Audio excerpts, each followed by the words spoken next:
prolonged 5-minute talks.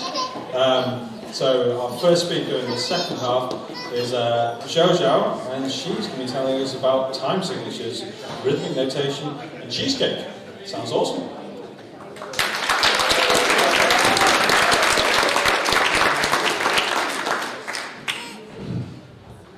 I saw the lovely ladies were having cake. That's so lovely. I can't have anymore because I can't breathe. Okay. Are you ready for the Chinese accent? So, Harvard psychology professor Steven Pinker said, music is no more than auditory cheesecake. Many serious musicians were angry. Perhaps he hadn't mentioned which flavor. Or perhaps they thought music was bigger than that. But I can see what he meant. Music is everywhere in our lives. It is a reward we give ourselves. But it doesn't cure us. It has no nutrition. So why bother? I am one of those serious musicians. I learned the piano from 3 years old. And the guzheng, this one, my primary instrument, from the age of 5. But where did my first emotional connection to music come from? I grew up in China, so perhaps it is very different from yours.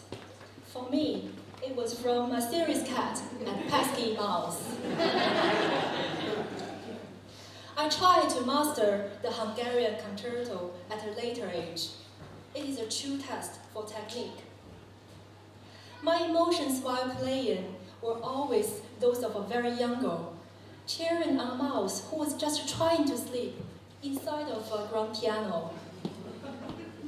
I know perhaps none of you will have such a cultural context to this, but I knew music had a deeper meaning, that there were melodies which were forged to our memories.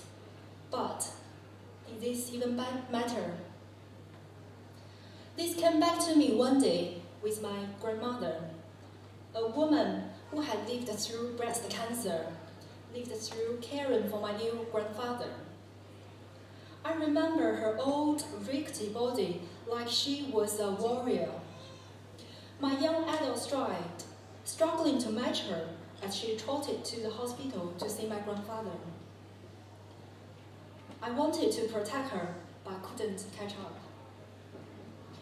Then I remember her finally shrinking, body and mind, fading from us with the condition of dementia. I saw my mother become a frightened child as she slowly lost her own mother. Anyone who has been through this will recognize all these emotions.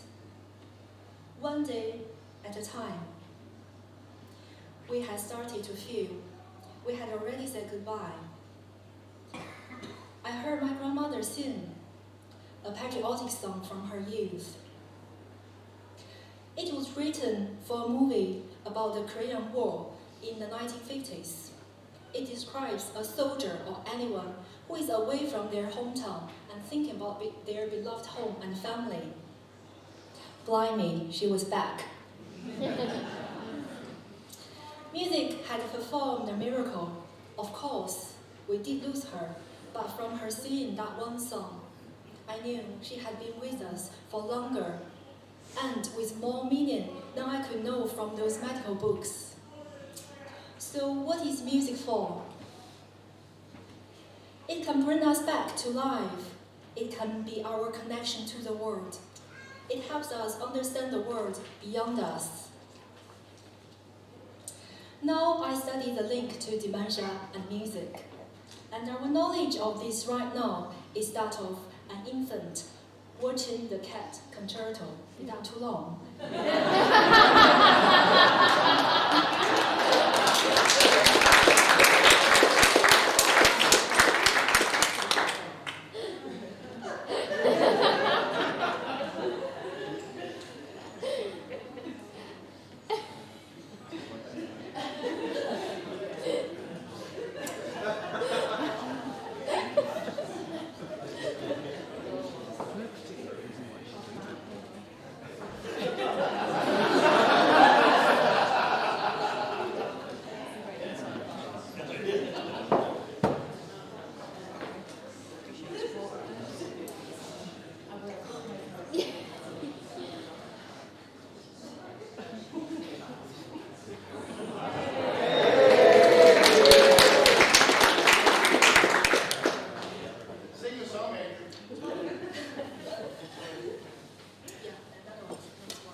to dementia music.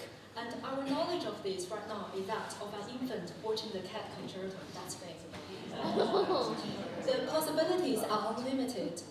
But first of all, we need to accept, like Cheesecake, there is nothing wrong with comfort. I like your interval with cakes. We don't need to be cured. We need to live what we do live with, whatever we can bring to our life and the life of others.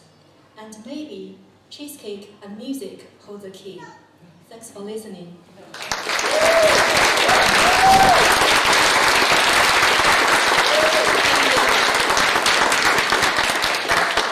So I'm Xiaoxiao, a Chinese-born Scouser, a musician and a dementia researcher. Thank you.